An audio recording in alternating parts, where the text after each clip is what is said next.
Estamos de volta. E hoje eu quero falar com você sobre algo que tem saído muito por aí, já se falou bastante, hoje já não se fala mais tanto, né? Talvez até se fale um pouco, mas muita gente fala sobre Atos 29. Não, porque nós vamos viver Atos 29, porque estamos vivendo Atos 29 e muitas coisas do tipo. Mas o que eu quero trazer para você hoje é que antes de Atos 29, nós temos Atos 2, né? Mas para começar, eu estava pensando um pouco esses dias e vendo que as coisas mudam constantemente. As gerações mudam, a tecnologia muda, a rede social muda, né? Eu lembro quando começou o Facebook e virou moda, tudo que se fazia, tudo que se postava era vai pro Face e tal. E um tempo depois veio o Snapchat, hoje nós temos o Instagram, né? E tudo que se publica vai para lá, e o Instagram serve praticamente como um roteiro de viagem, serve como um cardápio para restaurante, recomendação de lugar, né?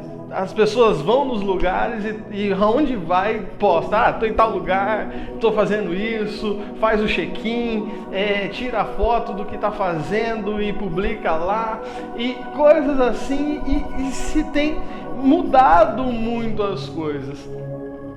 A rede social tem se mudado constantemente.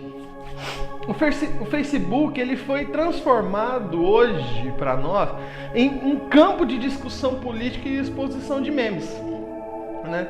O memebook, né, como a gente pode chamar, você entra lá e aí tem um monte de pessoas descoladas, pessoas legais, que publicam muitas piadas, né? A coisa mal acontece e já tem uma infinidade de imagens e memes e coisas assim, com diversas piadas. E o que é interessante é que os memeiros, agora como são ditos, são os caras mais zoeiros da sua rede social, dos seus amigos.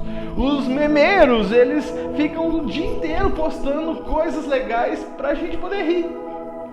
Isso é muito legal. Só que o que acontece é que muitas vezes os zoeiros na vida virtual às vezes são zoeiros na vida social também. Ou muitas vezes, né, tem gente que até posta falando que porque quem me vê compartilhando meme acha que eu sou muito engraçado, e aí pessoalmente você vai ver a pessoa e ela é muito tímida, ela não conversa direito e tal. Esse tipo de coisa pode acontecer. Mas o que acontece? O problema é que muitas vezes nós somos zoeiros, nós somos os memeiros da vida virtual, e muitas vezes nós somos os memeiros da vida espiritual. A gente acaba perdendo o foco no meio das coisas. A gente não consegue separar o que é a brincadeira do momento sério, que é o momento da vida espiritual, o momento de regar a sua espiritualidade. E aí a gente leva a vida como se fosse uma grande festa, como se fosse um grande meme. E aí o que acontece? Atos 2 vem justamente para mostrar isso. Porque os memeiros, os zoeiros do primeiro século estavam presentes. Estavam presentes naquele momento. A galera estava reunida. Então veio do céu um som como de um vento impetuoso e encheu toda a casa, e aqueles que estavam ali foram cheios do Espírito Santo e começaram a falar em línguas, e uma coisa estava acontecendo. E então os memeiros se levantam, os memeiros aparecem. Olha, essa galera aí, tá toda bêbada, essa galera tá toda embriagada, tá todo mundo no grau. Entendeu? Só que aí Pedro, ele se levanta e fala o seguinte: olha, o negócio é o seguinte, aqui ninguém é o Zeca Pagodinho para estar bêbado às 9 horas da manhã. Entendeu? Ninguém aqui tá bêbado tão cedo. O que acontece? Os memeiros, os zoeiros do século I, eles não participam do mover de Deus e nem são cheios do Espírito Santo. Eles ficam à margem do melhor de Deus para a vida deles. E assim continua-se através dos dias. O pessoal da zoeira, os memeiros de hoje em dia, eles não aproveitam aquilo que Deus tem para os seus filhos. Eles não aproveitam o que tem de melhor. Então, pensando sobre isso, para vivermos Atos 29, Atos 2 nos ensina que precisamos do Espírito Santo. Nos últimos dias, diz Deus, derramarei do meu Espírito sobre todos os povos. Os seus filhos e as suas filhas profetizarão. Os jovens terão visões, os velhos terão sonhos. Atos 2, 17. A promessa que Pedro está falando aqui aconteceu em Joel. Estava começando a se cumprir, o Espírito estava sendo derramado sobre aquelas pessoas. 2000 anos depois, ele continua sendo derramado em mim e em você. E algo que não acaba, algo que não tem fim, pois é o nosso Deus, é aquele que é infinito, que tem se derramado sobre nós. O derramamento do Espírito Santo tem que acontecer hoje, tem que acontecer na minha vida, tem que acontecer na sua vida. E é muito interessante que ao ver certas pessoas falando do Espírito Santo, às vezes você tem desgosto. Às vezes é terrível. Mas tem pessoas que você vê falando, mostram uma intimidade, mostram um conhecimento da causa, mostra que sabe aquilo que está falando e fala com amor, fala com palavras doces, que te atrai a experimentar aquilo que a pessoa, no caso, está falando. Só que o que acontece? Isso não é exclusivo para uma pessoa, isso não é exclusivo para outra pessoa, isso é para todos nós. Todos nós temos essa capacidade, talvez de não falar tão bem, mas de se relacionar bem com o Espírito Santo. E isso é muito importante. Entendeu? Há 14 anos atrás eu era um participante de acampamentos, né? Estou gravando isso aqui em 2020, não sei quando você vai assistir isso, mas há 14 anos atrás eu era um simples participante de acampamento. E eu era da turma dos memeiros, eu era dos zoeiros. Eu ia para o acampamento e zoava, eu curtia isso. Faz parte da idade, né? Era a época que eu era criança, que eu era jovem. Mas enfim, o que acontece? Houve um tempo em que isso precisou parar. O foco de ir para acampamento e retiro, que acontecia bastante, né? Hoje já não tem tantos retiros, né? As megas churches fazem outros tipos de evento e se perdeu um pouco a questão do retiro espiritual no tempo de carnaval, mas era muito interessante participar do retiro de carnaval e curtir esse tempo. Só que depois de um tempo, depois de uma determinada situação, eu não ia simplesmente para acampamento para curtir. Eu ia para curtir, óbvio, continuei brincando, continuei aproveitando, mas eu ia para aproveitar o que Deus iria ministrar naquele tempo, o que tinha de Deus para aquele tempo. Ou seja, a profecia fala que nós somos aqueles que profetizarão. E não precisa ser que nem aquelas irmãzinhas de saia e coque na cabeça que vem rodando e dizendo assim diz o Senhor, mas profetizar as verdades da palavra de Deus, profetizar aquilo que Deus já nos disse através da sua palavra e levar isso às pessoas, com o conhecimento que se tem lendo a Bíblia e com relacionamento com o Pai. Se isso aqui foi profecia e começou a se cumprir lá atrás, e até hoje, nós precisamos viver isso. É possível viver isso. Nós, como jovens, precisamos profetizar. Nós precisamos entregar a palavra de Deus às pessoas que ainda não conhecem. Mas para entregar a palavra de Deus, nós precisamos do poder do Espírito Santo. Nós precisamos conhecer o Espírito Santo, que é aquele que convence o homem do pecado, da justiça e do juízo. Em segundo lugar, para vivermos Atos 29, Atos 2 nos ensina que precisamos tomar vergonha na cara. Tomar vergonha na cara. Atos 2, 37 e 38 diz assim: quando ouviram isso, seus corações ficaram aflitos e eles perguntaram a Pedro e aos outros apóstolos: irmãos, que faremos? Pedro respondeu: arrependam-se. Quando eu aprontava, minha mãe era cheia daquelas frases de vó. Uma frase que ela aprendeu e ficava repetindo para mim era: olha, quem pede desculpa é ladrão, quem pede perdão é cristão. E eu ouvia muito disso. E se eu fizesse alguma coisa errada, eu era obrigado a pedir perdão. E ela me dizia: você tem que pedir perdão se estiver arrependido. Arrependimento gera vida e remorso leva à morte. Lembra de Judas? E o que é mais interessante, que ao terminar de falar isso, ela dizia assim para mim: olha, não quero que você tenha medo de mim, eu quero que você me respeite, mas o chinelo na mão.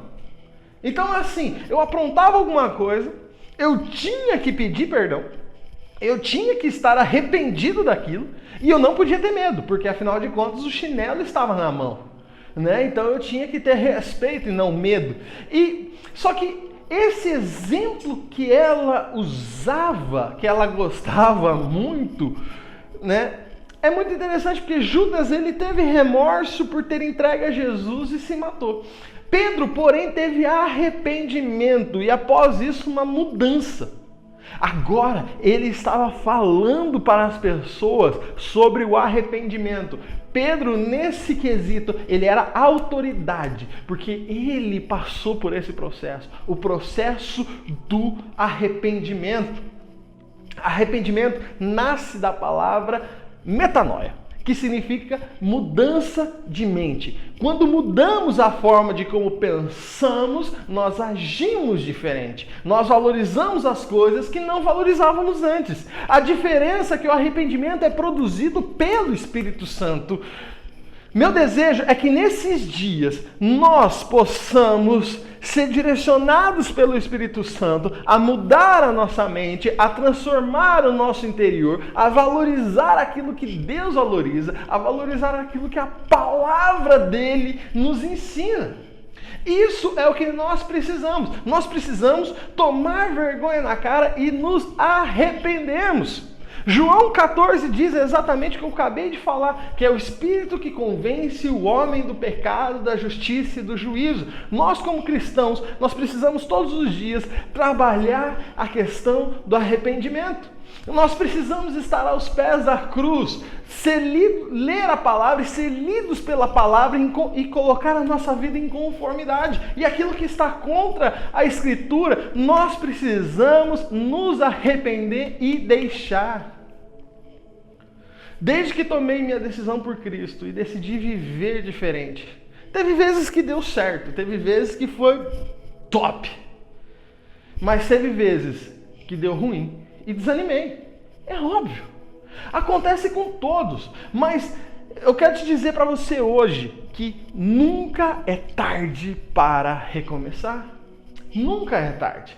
Coloque diante de Deus as mancadas que você deu. Coloque de Deus as besteiras que você fez. Não tenha vergonha. Abre o jogo. É você e Deus. E não se preocupa, porque Ele já sabe. Ele já sabe. A palavra diz que Ele é onipresente. Ele está conosco em todos os momentos. Então Ele sabe tudo que você fez. Ele te conhece mais do que você mesmo. E quando nós mudamos, quando nos arrependemos, as coisas precisam mudar. Às vezes, nós estamos vindo à igreja, nós estamos indo em acampamento, estamos participando de conferências, estamos indo para, que nem evento que aconteceu esses dias atrás, o Descende, mas estamos vivendo de coisas bonitas, mas nosso interior está sujo. Muitas vezes nós estamos participando, mas é algo simplesmente externo, mas o nosso coração, o interno, esse não muda. Nós estamos como Naamã, que no Antigo Testamento externamente era um homem poderoso, mas por baixo de sua capa, por baixo da sua máscara estava a sua doença, estava a sua fraqueza. Uma ferida que não trata, dá bicho, fede e dá pus. Nós precisamos parar com essas coisas. E a terceira coisa, para viver Atos 29, Atos 2 nos ensina que precisamos parar com o rolê errado.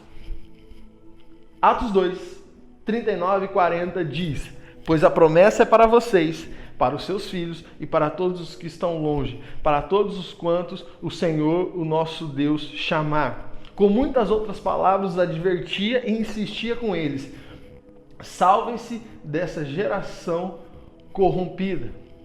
Viver o melhor de Deus não é privilégio do supercrente, do super espiritual. Viver o melhor de Deus é direito de todo aquele que é filho de Deus. É direito meu, é direito seu.